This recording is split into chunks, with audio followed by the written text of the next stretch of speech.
This is a story about betrayal, lies, and the emotional journey of discovering the truth, and how it can change a relationship forever. It's not just about the affair but also about regaining control and finding the strength to face the painful reality. Let's begin the story. I always thought I knew my husband better than anyone else. Jack was a man of routine, steady job, calm demeanor, and a love that, at least in my eyes, seemed unshakable. Our life had its flaws, but I believed in the foundation we built over the years. We were both busy, true, but our relationship was never in question. Or so I thought. It all started so innocently. Jack's new boss, Mr. Chandler, had hired him a few months back. And their professional relationship was one that seemed to thrive. Mr. Chandler was charming, charismatic, and intimidatingly successful, everything a high-powered executive should be.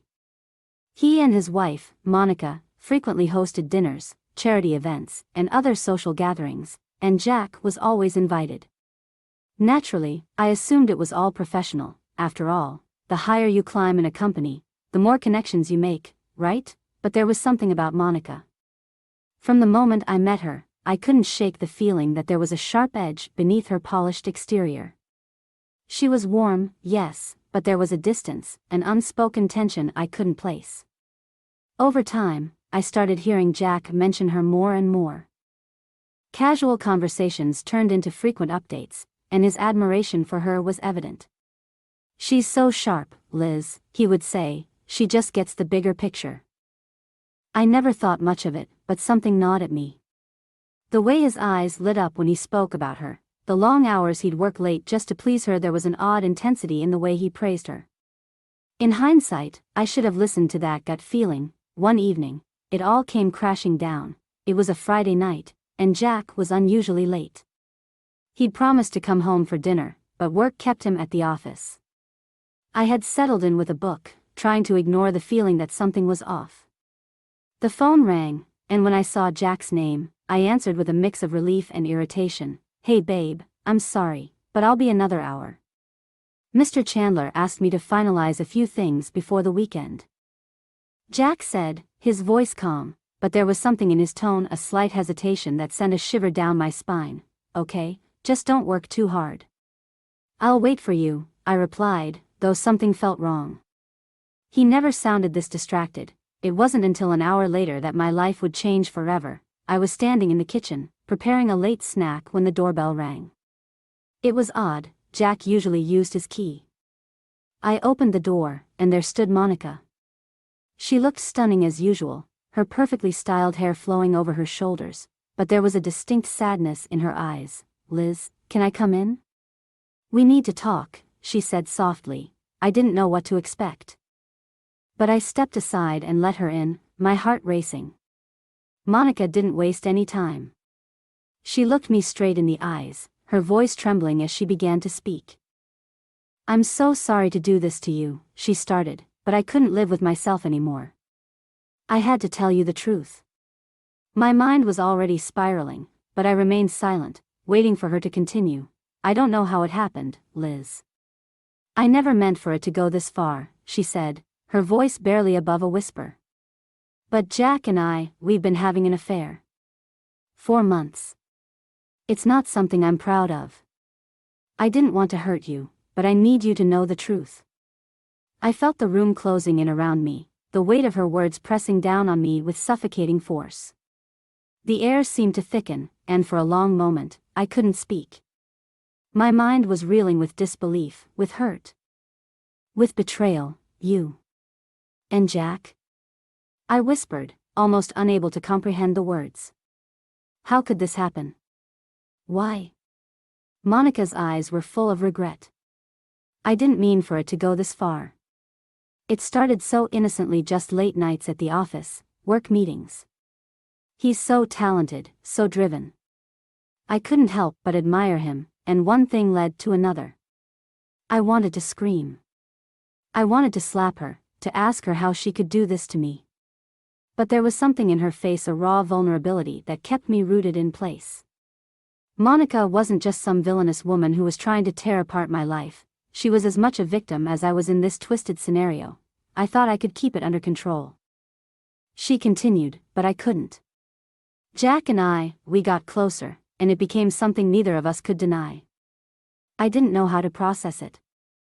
The shock was overwhelming, and I could feel the anger building inside me.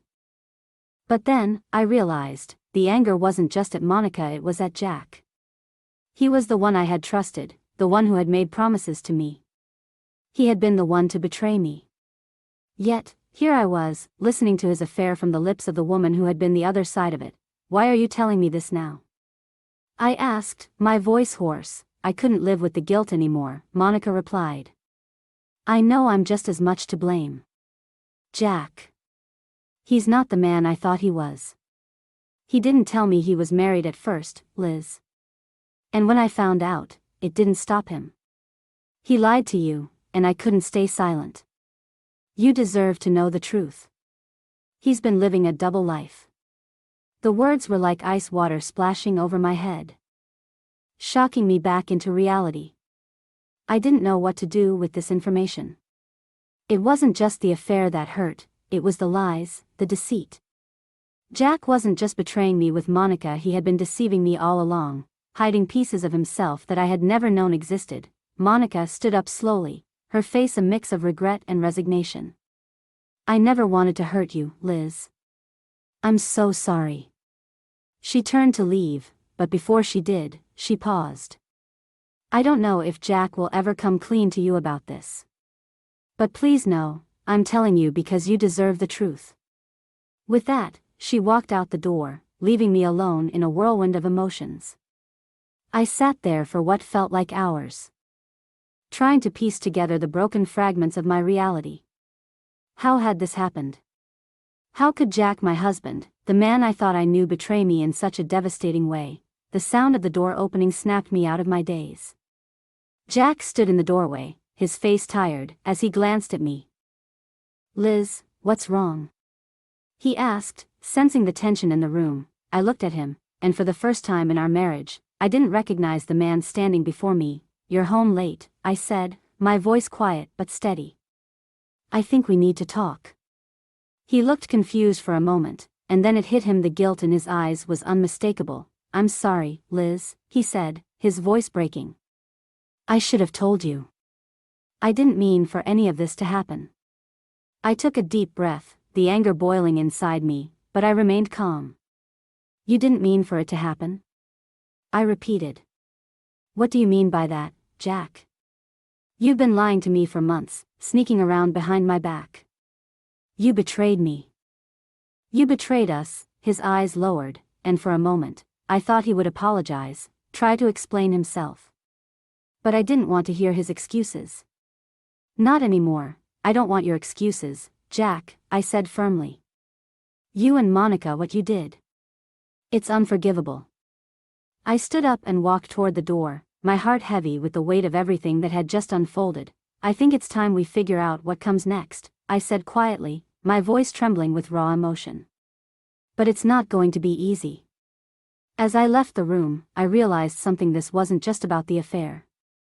It was about reclaiming my life, my dignity, and the strength to move on from the web of lies that had been spun around me.